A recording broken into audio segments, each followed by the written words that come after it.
என் இனிய அன்புள்ளங்களே, இயேசு உயிர்த்தெழுந்தார். தூய ஆவியார் நம்மை வழிநடத்துவார். அன்னை மரியா நமக்காக பரிந்து பேசுவார். நாம் தொடரும் சங்கீதம் 17:5-6, நீதிமொழிகள் 7:13-14. 17:5 என் நடத்தை உன் பாதைகளில் அமைந்துள்ளது, என் காலடிகள் உம் வழியில் நின்று பிறழவில்லை. இறைவா, நான் உம்மை நோக்கி கூப்பிடுகிறேன், ஏனெனில் நீர் எனக்கு பதிலளிப்பீர். என் பக்கம் உம் செவியை திருப்பியருளும், என் விண்ணப்பத்திற்கு செவி சாய்த்தருளும். நீதிமொழிகள் 7:5 அப்பொழுது நீ விலைமகளிடமிருந்து தப்புவாய், தேனொழுக பேசும் பரத்தமையிடமிருந்து காப்பாற்றப்படுவாய். நீதிமொழிகள் 7:6 ஒரு நாள் நான் என் வீட்டின் கனி அருகில் நின்று கொண்டு பின்னல் தட்டி வழியாக பார்த்த பொழுது.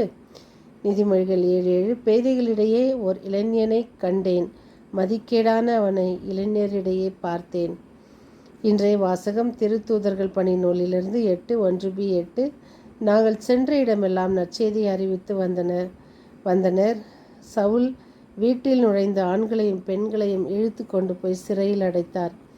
இன்றைய தூய நற்செய்தியிலிருந்து வாசகம். யோவான் 6:35-40 மகனை கண்டு அவரிடம் நம்பிக்கை கொள்ளும் அனைவரும் நிலைவாழ்வு பெற வேண்டும் என்பதே என் தந்தையின் திருவுளம். இறுதி நாளில் அவர்களை அவர் உயிர்த்தெழ செய்வார். அதேபோல் அவரும் இந்த உலகை சார்ந்தவர் அல்ல, தந்தையின் விருப்பப்படி விண்ணிலிருந்து நமக்காக இறங்கி வந்தவர். அதனால் அவர் தந்தை என்ன சொல்கிறாரோ அது போலத்தான் செய்வார். ஒரு சின்ன ஒரு ஷார்ட் ஸ்டோரி உங்களுக்கு சொல்கிறேன் பாருங்கள். ஒரு குடிசையில் கணவன் மனைவி வாழ்ந்து வராங்க.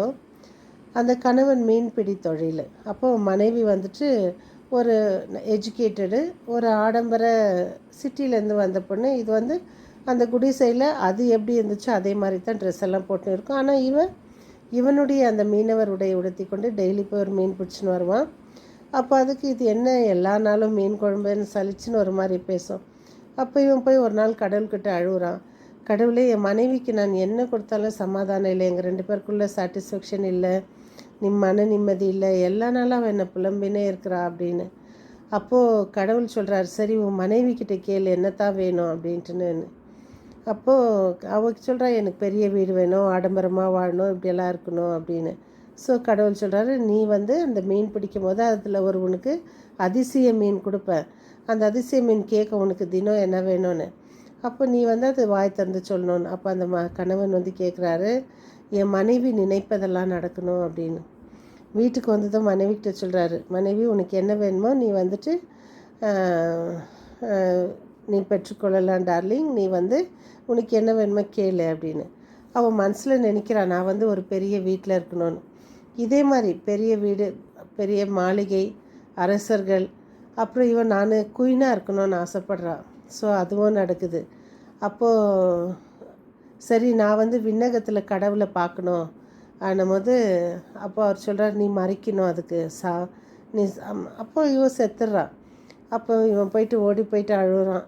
ஆனால் ஆண்டவரே, நீ கொடுத்த மனைவி எனக்கு. அதான் அப்போ அவர் சொல்கிறாரு, உன் மனைவி வேணும்னா நீ உன்னுடைய பழைய நிலைக்கு வரணும், அப்போ தான் உன் மனைவி கிடைக்குவா உனக்குன்னு. ஆண்டவரே, நான் அதுக்கு தயாரா ஆனும்போது அதை மனைவிக்கிட்ட மேலேருந்து கேட்குறாங்க, நீ இப்போ இங்கே வந்திருக்கிறது எங்ககிட்ட நாங்கள் சொல்கிற மாதிரி கேட்குறியா, இல்லை உன் கணவன் ப்ரேயர் பிரகாரம் நீ திரும்பி போறியான்னு. அந்த மனைவி சொன்னாலாம், இல்லை நான் என் கணவனோடு குடிசையிலே வாழுறேன்.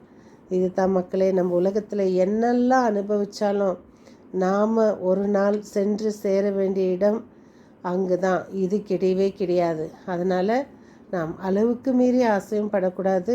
நம்ம இருக்கிறத வச்சு சந்தோஷப்படுவோம். இயேசுவை பின்தொடர்வோம், இயேசு சொல்வதை கேட்போம், இயேசுவோடு வாழ்வோம், இயேசுவோடு உயிர்த்தெழுவோம். மீண்டும் சந்திக்கும் வரை உங்கள் அன்பு தோழி.